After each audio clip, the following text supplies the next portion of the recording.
오늘 누가복음 17장에 있는 말씀을 우리가 함께 보면서 제자로서의 삶을 산다, 예수님을 따르는 삶을 산다는 것이 굉장히 귀한 축복된 일임에도 불구하고 때로는 그 삶이 참 우리가 생각하는 것보다 많이 조심해야 되고 많이 주의해야 될 부분들이 있다는 것을 우리가 깨닫게 됩니다. 그래서 오늘 1절에 보면 실족하게 하는 일이 없을 수는 없으나 말 실수를 하고 뭐라고 말 한마디에서 상대방에 상처를 주고 이런 일들이 없을 수는 없다는 거예요. 인생을 살다 보면 이런 실수를 할 수 있는데 그런 실수 때문에 실족하게 하는 일이 있어서는 안 되겠다, 이 얘기죠. 내가 한 말 때문에 상대방이 상처를 입고 실족해서 문제가 생기는 일, 작은 자 하나를 실족하게 하는 것, 믿음이 연약한 사람들, 어떻게 생각하면 어린 사람들, 신앙이 경력이 약한 사람들이 먼저 믿는 사람들의 말 한마디 때문에 상처를 입고 그것 때문에 실족하면 그 목에 연자 맷돌을 메고 바다에 던져지는 게 낫다. 얼마나 무서운 말씀이에요. 죽어서도 떠오르지 못하게 그냥 연자 맷돌을 메고 깊은 데 던져져서 나오지 않는 게 낫다. 그러니까 이게 실수를 할 수 있지만 그 실수를 어떻게 만회하고 관계를 잘 개선하고 서로 존중하며 살아가는 삶의 모습이 우리 가운데 있어야 되겠다. 그러니까 내가 예수 믿습니다, 내 주님 믿습니다, 주님 믿고 신앙으로 정말 믿음으로 살아갑니다 라고 말하는 것보다도 더 근본적으로 우리의 삶이 인격적으로 때로는 삶의 자세가 어떠해야 하는가 하는 것을 잘 알 수 있죠. 그러니까 이런 자세로 우리에게 이야기하시는 거예요. 그래서 여러분 3절에 보면 이렇게 쓰고 있죠. 형제가 잘못을 했어요. 용서하라는 거예요. 왜? 그 사람이 와서 잘못했다고 용서하면서 여러분 보면 7번이라도 경고하고 그리고 용서를 빌면 용서하고 또 용서해라. 자, 나는 상처를 받고 용서를 하는 삶을 살아가는데 나는 남에게 함부로 해서 상처를 주면 안 된다. 제자들에게 하시는 말씀. 저 여러분 예수 그리스도를 믿고 믿음 안에서 제자의 삶을 산다 그러면 이것이 얼마나 존중하고 배려하는 삶인가 금방 우리가 깨닫게 되죠. 알 수 있어요. 세상 사람들은 각각 자기의 삶 속에서 자기가 하고 싶은 말 하고 남이 상처받다 그러면 내가 어쨌다고 그 사람 잘못이지 뭐. 난 그런 뜻으로 얘기한 거 아니야. 이러고 뭉갤 수 있지만 정말 예수 믿는 저와 여러분들이 예수님을 따르는 삶이 얼마나 귀한가. 내 능력으로 잘 안 돼요. 그랬더니 5절에 사도들이 이야기를 하잖아요. 뭐라고 해요 사도들이? 우리에게 믿음을 더하여 주십시오. 우리에게 믿음을 더해 주십시오. 왜? 이런 것들은 내 능력과 내 힘으로 하는 것이 아니라 주님 주시는 그 믿음 안에서 신앙으로 감당할 수 있는 그런 일이기 때문에 이야기를 하는 거예요. 그랬더니 예수님께서 겨자씨 하나 할 만한 믿음에 관한 이야기를 하시면 잘 아는 거잖아요. 마태복음에는 이 겨자씨 하나 할 만한 믿음이 있으면 산을 옮길 수 있다. 오늘 본문에서는 뽕나무를 이렇게 옮겨서 바다에 던지오라. 그래도 그 바다로 뽕나무가 갈 것이다. 그렇다고 여러분 정말 뽕나무를 바다로 가라고 우리가 기도할 일은 없잖아요. 그렇지만 이건 정말로 우리가 생각지도 못한 놀라운 기적의 역사를 믿음으로, 겨자씨 않을 만한 믿음으로 이룰 수 있다. 믿음이 있으면 우리가 생각하지 못한 큰 역사를 이룰 수 있다 이야기를 하시죠. 그러니까 이 믿음은 겨자씨 않을 믿음, 아주 조그만 채성화씨 같은 그런 믿음이지만 이것이 정말로 큰 믿음이다. 이렇게 지금 이야기를 하는 거죠. 그리고 하는 이야기가 이제 붙여서 믿음으로 사는 삶이 어떤 건가 하는 것을 이야기를 해요. 종이 있는데 열심히 수고하고 있었다고 주인이 칭찬하겠느냐. 열심히 일하고 나서 들어와서도 그 주인의 식사를 이렇게 다 시중을 들고도 나는 무익한 종입니다. 그렇게 대답한다는 거. 그렇게 얘기하는 게 정말로 믿음의 종이고 이게 믿음의 사람의 모습이라. 자기의 권리를 주장하거나 자기의 의의를 드러내는 것이 아니라 받은 은혜에 감사할 줄 알고 나는 무익한 종이라 이렇게 지금 이야기하는 것. 내가 할 일을 한 것뿐이라 이게 믿음의 자세다. 전혀 상관없는 것 같은 이야기들을 주님께서 쭉 묶어서 제자들에게 지혜를 주시면서 우리가 신앙인으로서 어떻게 삶을 살아가는가 하는 것에 대한 이야기를 하시는 것을 보게 됩니다. 그래서 오늘 말씀 속에서 저와 여러분들이 받을 신앙의 교훈이 있어요. 정말 믿음의 사람은 말 조심해야 돼요. 그렇죠? 말에 실수가 있어서는 안 돼요. 우리나라도 뭐 대통령, 윤 대통령 뭐 이렇게 해외 순방하다가 뭐 이렇게 좀 비속어를 썼다고 그래가지고 굉장히 뭐 국격에 문제가 있다, 외교 참사다 뭐 이렇게 되기도 하고, 또 그것은 뭐 미국 국회를 위한 것이 아니라 뭐 한국 뭐 이런 변명도 하고. 그런데 제가 이렇게 생각해 보면 그분의 평상적인 언어 생활에 관한 것들을 생각할 수 있어요. 검사로서, 총장으로서. 그게 늘 죄 지은 사람들 들으면서 말할 때 존중하면서 말했겠습니까? 가만히 한번 생각해 보십시오. 그 검사 앞에 갔을 때 검사가 그러셨습니까? 그 다음에 어떻게 하셨습니까? 뭐 이렇게 얘기를 했겠어요? 그러니까 비속어 쓰는 거는 쉽게 똑바로 안 해? 반말하겠죠. 정말 그랬어? 그리고 뭐 우리가 이야기하는 그런 비속어들을 썼을 거예요. 근데 그게 평생의 그 사람의 삶이었기 때문에 그것도 너무 쉽게 얘기가 나왔으리라 그렇게 보여집니다. 어떻겠어요? 삶의 자리가 그런 걸. 그 사람이 정말 인격적으로 존중되고 훈련된 삶의 자리에 인생을 살아왔는가 안 왔는가 하는 것은 어디서 나타나는가? 바로 그런 자기의 모든 것들이 이렇게 드러날 수 있는 그런 순간들. 이게 넥타이 매고 뭐 양복 입고 다 이렇게 관리가 되어 있는 상황에서는 뭐 차리겠죠. 격식을 차리겠죠.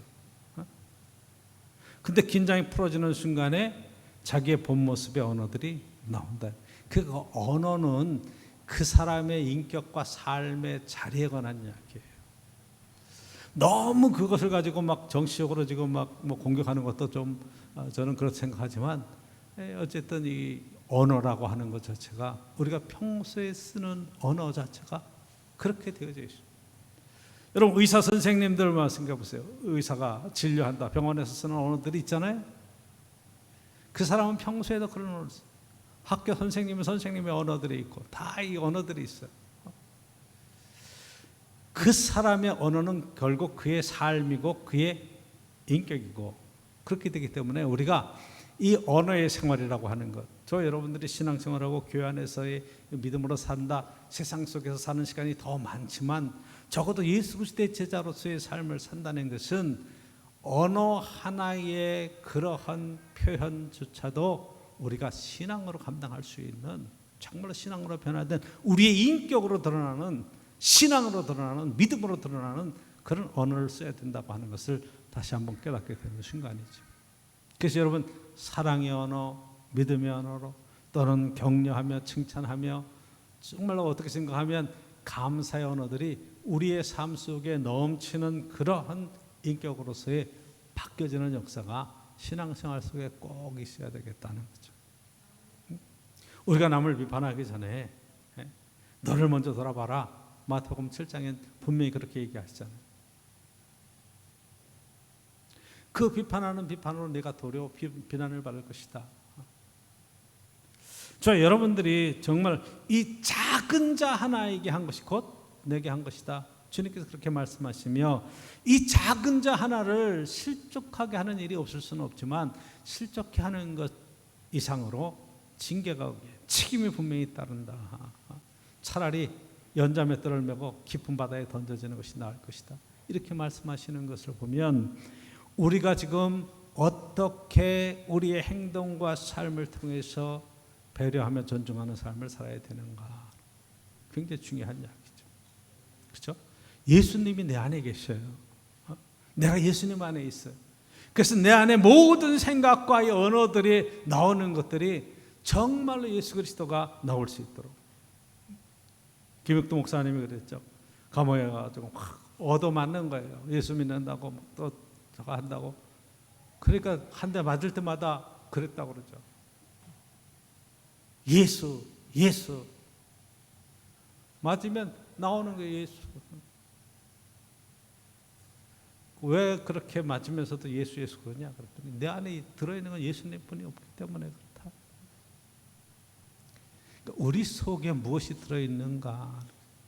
예수님께서 입으로 들어가는 것이 사람을 더럽히는 것이 아니라 그 입에서 나오는 것이 그 사람을 더럽힌다.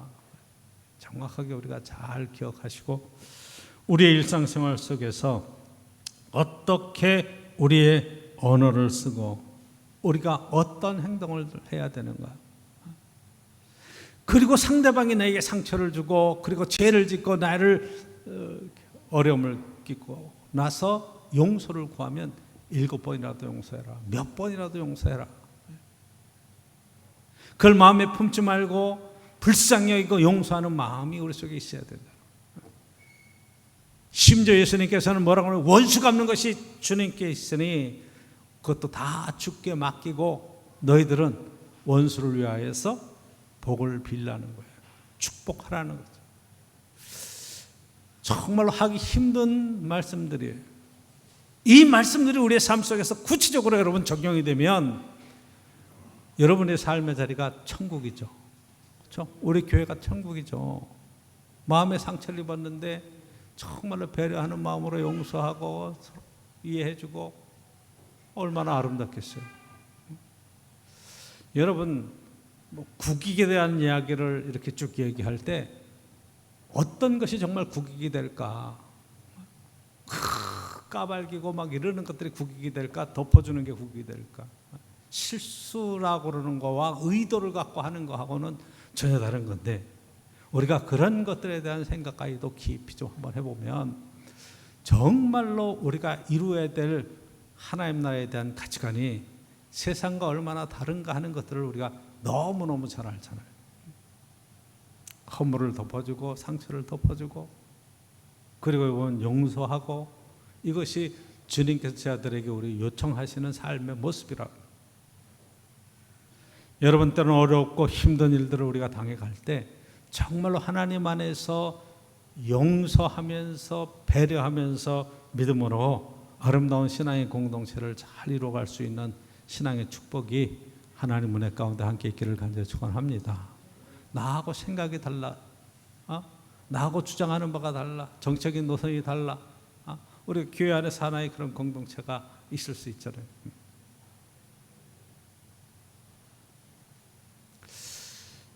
제가 잘 아는 권사님 한 분이 첫 목회지에서부터 이렇게 잘 이렇게 교제하고 있는데 지금까지도 다 연락을 하시고 얼마 전에 전화가 왔어요. 목사님 좀 은퇴하실 때 다 됐죠? 그래서 그럼요.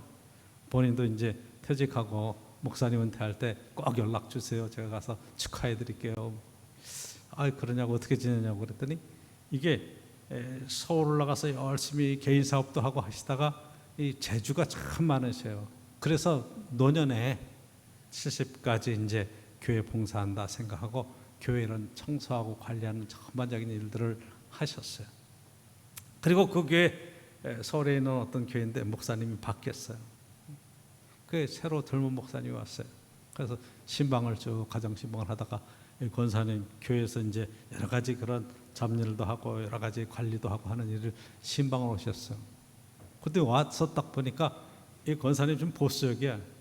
그 태극기도 교회 집에 달려 있고 광화문 집회도 나가고 이러세요. 그랬더니 이분이 깜짝 목사님이 놀라면서 태극기 붙으십니까? 어떻게 권사님이 광화문을 나갈 수 있습니까? 우리 교회에서 당장 그만두십시오. 그래가지고 신방 온 그 다음날 권사님 그 전화를 한 거죠. 저한테. 잘 지내시죠? 저는 이런 일을 당했어요. 그럴 수 있어요. 생각이 다를 수도 있어요. 그런데 그거를 묻지도 않고 따지도 않고 생각이 다르고 그래서 그 교회가 한 200명 이상 모이던 교회였었는데 그 목사님 오셔서 신방 한번 쭉 하고 나서 뭐 이런저런 일들이 있고 사건이 생기고 나서는 지금 80명도 안 모인다고 하는 거예요. 목사님 큰일 났어요 우리 교회.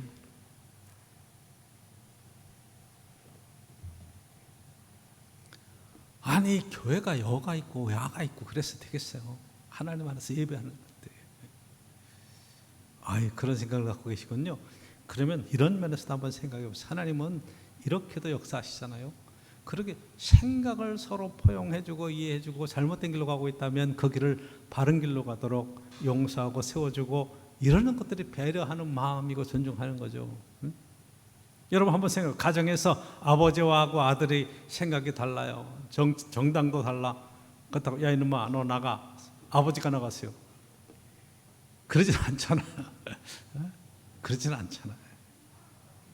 그러니까 한 식구고 한 하나님 안에서의 한 공동체를 꾸려갈 때 여러분들이 정말로 그것이 내 인생에 굉장한 어떤 그런 문제가 일어난다 생각할 정도로 심각한 문제가 아니면 그리스도 안에서 하나의 지향점들이 다를 때 어떻게 서로 존중하고 배려하면서 한 하나님 안에서 한 그리스도 안에서 한 교회 안에서 서로 용서하고 용납하고 배려하며 살아갈 수 있겠느냐 이 이야기예요. 그렇죠? 그러니까 여러분 다른 것은 다른 거지 틀린 게 아니에요. 아니 난 저 사람 생각이 틀려요. 보통 우리는 그렇게 표현을 해요. 근데 틀린 거는 잘못된 거고 다른 것은 다른 거예요. 색깔도 빨주노초 파란 뭐 무지개 색깔이 있고 다양한 색깔이 있는 것처럼 세상 살아가는데 색깔이 하얀색과 까만색만 있는 게 아니잖아요. 회색도 있을 수 있고 보라색도 있을 수 있고 빨간색도 있을 수 있으면 여러분 노란색도 있고 파란색도 있고 다 있는 거죠. 그렇게 삶을 살아가는 거예요. 함께 어울려서 아름다운 세상을 만드는 것이라. 그러니까 우리가 말 한마디를 해도 존중하고 배려하는 말, 신앙적인 언어 굉장히 중요한 거라 이 말이에요. 여러분들이 신앙생활하면서 이 제자의 삶을 살아간다는 것은 바로 이거예요. 내가 생각하는 것이 항상 옳다가 아니죠. 그래서 사도들이 예수님께 부탁을 하는 거예요. 우리에게 믿음을 더해 주십시오. 믿음으로 감당할 수 있지. 이건 뭐 우리가 신앙이 아니면 감당하기 힘든 건 믿음을 더해 주십시오. 그랬더니 6절에 이야기죠. 겨자씨 하나일 만한 믿음이 있었다면 겨자씨 하나일 만한 믿음을 이야기하는 거죠. 순종에 관한 이야기예요. 겨자씨 하나일 만한 믿음. 이 믿음은 내 마음대로 내 뜻대로 하겠다는 믿음에 관한 이야기가 아니죠. 하나님 앞에 내가 어떻게 순종해 갈 것인가 이것에 대한 믿음의 이야기죠. 구약성경에 보면 요나라고 하는 선지자가 나와요. 그렇죠? 요나 하나님의 명령을 받았습니다. 저 니느웨 성에 가서 외쳐라. 그 죄악이 내게 상달되었다. 그런데 니느웨는 여러분 잘 아는데 아수르의 수도잖아요. 거기는 적성국가예요. 마음에 들지가 않아. 그래서 요나가 생각하기를 아우 나는 마음에 안 듭니다. 하나님 나 거기 가기 싫어요. 이렇게 얘기하지 않고 다시스로 도망가려고 항구로 나갑니다. 거기서 배를 만나요. 다시스로는 삭슬 주고 막 그 배에 올라갔어요. 일이 너무 순탄하게 잘 풀리는 거야. 내가 지금 가기 싫어서 지금 도망가는데 일이 착착착착 지는 거예요. 배를 타고 쭉 나가죠. 이제는 니느웨로 안 가도 될 것 같아. 그런데 바다에서 풍랑을 만나죠. 그렇죠? 시련을 어려운 일 막 당하잖아요. 그때 바다에 던져진 요나가 물고기 뱃속에 하나님 앞에 기도하는 기도의 내용이 있잖아요. 하나님이 나를 이렇게 시련을 주셨다라고 고백하면서 하나님 앞에 다시 한 번의 기회, 회개할 수 있는 그런 기회로 통해서 니느웨 성으로 가게 되죠. 그렇죠? 믿음은 내가 원하는 방향으로 가서 내가 원하는 것을 이룬다고 해서 그것을 정말로 그 사람 하나님 믿고 믿음 안에서 잘 됐다 이렇게 얘기하는 것이 아니라 내가 가는 길이 잘못됐다면 하나님께서 개입하시고 간섭하셔서 하나님의 선하신 방향으로 우리의 삶을 바꿔놓을 수 있는 그런 은혜의 자리로 우리의 삶을 이끌어 가시는 것을 믿음의 삶이라 이야기하는 거죠. 그렇죠? 내 마음에 안 든다고 저 뽕나무 들어서 바다에 던져줘.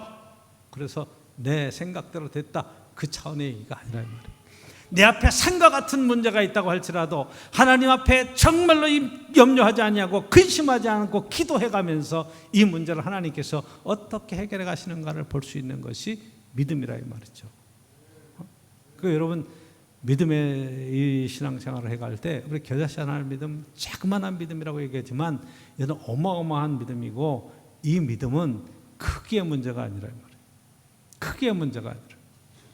여러분 우리도 그런 능력을 구할 때가 있어요. 하나님 제게 믿음을 더하시고 능력을 더해 주셔서 이 사업이 번성케 해 주십시오. 이렇게 해 주십시오. 내가 계획하고 있는 이 일이 이렇게 성공하게 해 주십시오. 우리 교회라면 크게 부흥을 이루어서 대한민국에서도 세계적으로 이름난 교회로 세워주십시오. 이런 욕심들을 부릴 수 있어요. 그게 소망일 수도 있고 욕심일 수도 있고. 그런데 여러분 그런 것은 내 생각일 수 있어요. 하나님께서 우리에게 주시는 것은 내게 맡겨주신 작은 일에 얼마나 최선을 다하는가. 오늘 살아있는 믿음, 생동력이 있는 믿음, 정말로 영혼을 살리고 작은 영혼 속에 배려하는 심령으로 어떻게 인생을 살아가는가 하는 그런 믿음에 관한 이야기일 수도 있죠.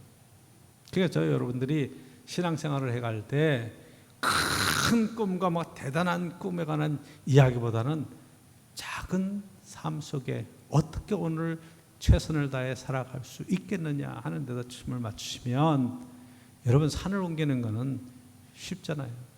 천리길도 한 걸음부터 나가는 건데 미국에서 어떤 그 교회 교인이 하나 처음 이렇게 전도해서 나왔답니다. 근데 청년이 나와서 이렇게 목사님 설교를 들어보니까 이 산을 옮길 만한 믿음에 관한 마태복음 17장에 있는 얘기를 쫙 해서 이제 작은 믿음만 있어도 겨자씨 하나만 믿으셔도 산이 옮겨진다. 그런데 마침 자기네 집 뒤에도 산이 있는데 이게 늘 불안한 거예요. 비가 많이 오면 산이 산사태가 날까 그래서 하나님 앞에 기도해야 되겠다. 그리고 하나님 앞에 막 이 목사님 얘기를 듣고 성경 얘기를 듣고 진짜 기도를 하기 시작했답니다. 이 소리가 목사님 귀에까지 들어갔어요. 아니 성경 얘기고 진짜 그 얘기를 붙들고 그렇게 기도하면 산이 옮겨지겠나 하는 생각이 목사님한테 쑥 들어온 거예요. 겁이 나죠. 그래서 그분을 붙들고 이게 설명하기도 그렇고 그래서 같이 기도하는 겁니다. 하나님 저 생각을 좀 이렇게 좀 접게 해 주십시오. 목사님은 그렇게 기도했고 이 청년은 하나님의 말씀대로 산이 옮겨지기를 막 기도를 했답니다. 하루 이틀 사흘 나흘 쭉 날짜가 가는데 산이 옮겨지겠어요? 목사님대로 이 새로 나온 성도가 또 시험에 들어가지고 또 신앙생활 포기할까 봐 걱정도 되고. 근데 어느 날 갑자기 청년이 목사님한테 하나님께서 기도 들어주셨다고 그러고 들어오더라는 거예요. 그래서 뭔 얘기인가 들어봤더니 그 동네로 고속도로가 가는데 거기를 이렇게 메꿔야 돼서 산을 깎아서 거기를 메운다고 포크레인들이 와서 장비들이 와서 작업을 하기 시작했다는 거예요. 그 청년이 하는 얘기가 하나님께서는 산을 옮기는 걸 현대에는 장비를 써서 옮기시네요. 그렇게 대답을 했다는 거죠. 우연의 일치 쳐놓고는 이 청년의 믿음에 시험이 들까 봐 목사님도 염려하며 기도하는 그런 기도와 더불어서 이것이 정말로 삶 속에서 우리에게 염려와 근심이 어떻게 움직여갈 수 있겠는가 하는 문제로 생각을 해보면 금방 이해가 되죠. 여러분 태산과 같은 염려와 근심과 걱정이 우리에게 있잖아요. 마태복음 여러분 6장 넘어가면서 무엇을 먹을까 무엇을 마실까 염려하지 마라. 이는 다 이방인이 구하는 것이라. 너희는 먼저 그의 나라와 그의 일을 구하라. 그럼 이 모든 것을 너희에게 더하여 주시리라. 말씀하시는 하나님의 놀라운 은총이 그 가운데 있잖아요. 그렇죠? 먹고 입고 쓰고 사는 것보다 더 큰 문제가 어디 있어요? 의식주의 문제보다도. 하나님 나라와 그의 의를 구하시면 하나님께서 다 채워주신다. 어떤 것들도 염려하나 근심으로 우리에게 우리의 삶을 위협할 때 여러분 당당한 믿음으로 헤쳐나갈 수 있기를 간절히 축원합니다. 제가 이렇게 이제 연예인들이나 뭐 이런 분들도 보면 공황장애라고 하는 거, 이게 폐쇄공포증도 있고 공황장애도 있고 막 그런 장애가 있으신 분들이 있어요. 참 어떻게 생각하면 좀 안타까워요. 근데 교회 다니시는 분 가운데서도 공황장애가 있을 수 있다. 그렇죠? 뭐 이렇게 갑자기 막 식은땀 나고 어디 가서 두렵고 뭘 어떻게 해볼 수도 없고 막 이런 문제들이 생길 수 있어요. 그런데 성경의 말씀 그대로 갖다 적용시켜 보면 믿음이 작은 거예요. 그렇죠? 믿음의 문제.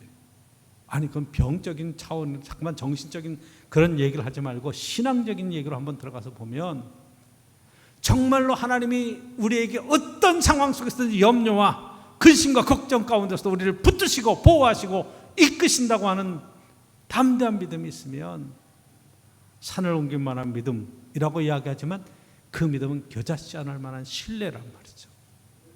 하나님에 대한 진정한 신뢰가 있느냐, 이것에 대한 문제.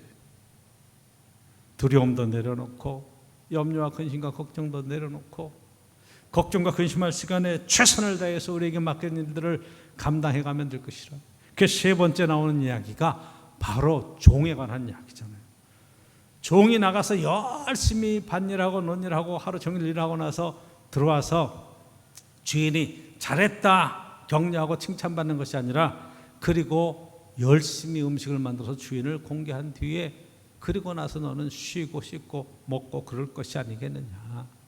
그 일을 했다고 주인이 너한테 잘했다고 칭찬하겠느냐. 너희들은 무익한 종입니다. 우리가 마땅히 해야 될 것을 했습니다. 그리고 자기 자신을 낮추는 것, 이것이 믿음이라고 하는 표현 속에 그대로 연결시켜 버렸어요. 그러니까 믿음은 뭐예요? 내가 이만한 능력이 있습니다. 난 이만한 것을 했습니다. 믿음이 아니죠. 하나님께서 은혜를 베풀어 주셨습니다. 하나님께서 제게 할 수 있는 힘을 주셨습니다. 이게 믿음이라는 말이죠. 여러분, 우리가 인생을 살아가면서 이런 경험들을 많이 하잖아요. 적어도 어떤 일들을 조금 하고 나면 내가 이만큼 했는데, 내가 애를 썼는데 하나님은 도대체 내게 뭐 이런 생각들도 많이 하잖아요. 내가 할 만큼 했는데 하나님은 내게 기회를 주시고 축복을 하시고 왜 약속의 말씀대로 안 이루어 주시는 거야? 그런 생각도 할 때도 있죠. 그런데 여러분, 냉정하게 한번 생각해 보십시오. 믿음으로 행하는 우리의 행동들이 과연 하나님 앞에서 어떤 상급받을 만한 일들을 했는가? 난 정말 믿음이 있는가? 정말로 수고하고 애써서 하나님에 대한 진정한 믿음의 그런 표현들을 하고 있는가? 히브리서 11장에는 믿음은 뭐라 그래요? 바라는 것들의 실상이 보이지 않는 것들의 증거라고 그랬어요. 바라는 것들의 실상이라는 게 내가 바라보고 내가 이루려고 하는 그런 것이 아니라 하나님께서 바라보게 하시는 것을 바라보는 거예요. 내가 바라보고 싶은 걸 바라보는 게 아니라. 요나 얘기했잖아요. 나는 가기 싫어요. 그렇지만 나는 다시스로 가는 배를 타고 도망가요. 그건 내 믿음이 연약함이죠. 내가 보고 싶고 내가 가고 싶은 거를 가는 거예요. 하나님께 그 길을 돌려놓으시잖아요. 니네로 가야 된다. 그러니까 믿음의 길을 가는 것은 내가 하고 싶은 것, 내가 하고 싶은 것, 내가 먹고 싶은 것, 입고 싶은 것, 이런 것들을 누리며 사는 것에 대한 믿음이 아니라, 정말로 하나님이 시키시는 일을 최선을 다하고 나서도 주님 앞에 갔을 때 난 한 것이 없어요. 하나님이 기회를 주시고 능력을 주시고 일을 주셨으니까 제가 감당한 거죠 하고 신앙으로 고백할 수 있는 것이 하나님 안에서 우리에 맡겨진 사명을 감당하는 성도의 복된 삶이다, 이 말이에요. 내게 믿음을 더해 주십시오. 겨자씨 않을 만한 대단한 일을 할 수 있고 능력을 나타내고 어마어마한 업적을 남긴 그런 일에 대한 칭찬이 아니잖아요. 그렇죠? 가만히 생각해 보십시오. 무익한 종입니다. 산을 들어 바다에 집어넣어서 뽕나무를 들어서 바다에 집어넣었다고 무슨 유익이 있겠어요? 가만히 한번 생각해 보십시오. 여러분, 대단한 일을 하는 것이 큰일 한 게 아니라 거기서 어떻게 사명을 감당하는가 하는 것이 초점이 맞춰야 돼요. 결론적으로 말씀을 드립니다. 여러분, 우리 이 땅에 사는 동안에 내게 맡긴 일들을 최선을 다하는 게 어마어마하게 중요합니다. 우리나라 대통령들이 잠깐 앞에도 이야기를 했지만 좀 불행한 것 같아요. 대통령을 하고 나서 다들 감옥에 가시는 분들도 많고 어쨌든 이 비극적인 삶을 마치는 분들이 많아서 좀 안타까워요. 차라리 대통령을 안 했으면 참 좋았겠다 하는 생각이. 왜 대통령을 해가지고, 그런데 그것이 최고의 권력인 대한민국에 욕심도 나겠죠. 그런데 그 대통령이라고 하는 자리보다 더 중요한 게 거기서 어떤 일을 어떻게 했느냐, 이게 더 중요한 거예요. 그렇죠? 여러분이 직장 생활할 때도 마찬가지예요. 그 자리가 중요한 게 아니라 그 자리에 올라가서 어떻게 거기서 일을 하고 실적을 냈는가 하는 것도 굉장히 중요한 거죠. 어떤 인생을 살아가느냐, 이게 굉장히 중요한 거예요. 한 가정을 이루고 살아갈 때 한 남편으로서, 아내로서, 자녀로서 어떻게 우리의 인생을 정말로 행복하게 복된 인생을 살아가느냐, 굉장히 중요한 거예요. 난 내가 하고 싶은 거 다 했어, 그런 게 중요한 게 아니라 정말로 가정 안에서 행복한 삶을 어떻게 살아낼 수 있겠는가 중요하죠. 서로 존중하고 배려하고 함께 이뤄가는 아름다운 천국을 이뤄가는 이 삶의 자세와 태도, 믿음의 태도, 신앙의 태도가 얼마나 중요한가 이 말이에요. 오늘도 주님께서 저희들에게 요청하십니다. 너에게 믿음이 있느냐? 귀신 들린 아이를 쫓아내지 못해서 안타까워했던 그런 자들에게 너희들에게 믿음이 없는 영고다. 정말로 규다시안할 만한 믿음이 있으면 이 산이 들려 바다에 던지라. 그래도 그렇게 될 것이다. 사도 바울은 자기의 평생의 삶을 살아가는 동안에 이렇게 고백합니다. 그렇죠? 디모데후서 4장 7절 8절. 나는 선한 싸움을 다 싸웠다. 그렇죠? 나의 달려갈 길을 마치고 믿음을 지켰으니, 그 믿음의 길 속에서 평생의 주를 복음을 위해서 헌신하고 그렇게 갔는데 8절에 이제 후로는 나를 위하여 의의 면류관이 예비되었으므로. 자, 이 땅의 삶을 통해서 하나님께서 준비해 주신 귀한 상급이 있다. 작은 일에 충성하고 무익한 종으로서 수고하고 애를 썼는데 이 땅에 상급이 아무것도 없다고 할지라도 우리를 불러주신 주님 안에서 주 곧 의로우신 재판장이 그의 날에 내게 주실 것이다.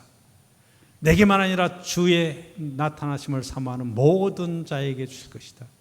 신앙으로 살아가는 저와 여러분들이 하나님 앞에 상급을 바라보면서 오늘 맡겨진 일에 최선을 다하시고 믿음으로 승리해 가시며 칭찬받는 종으로서의 귀한 삶을 살아낼 수 있기를 간절히 축복합니다.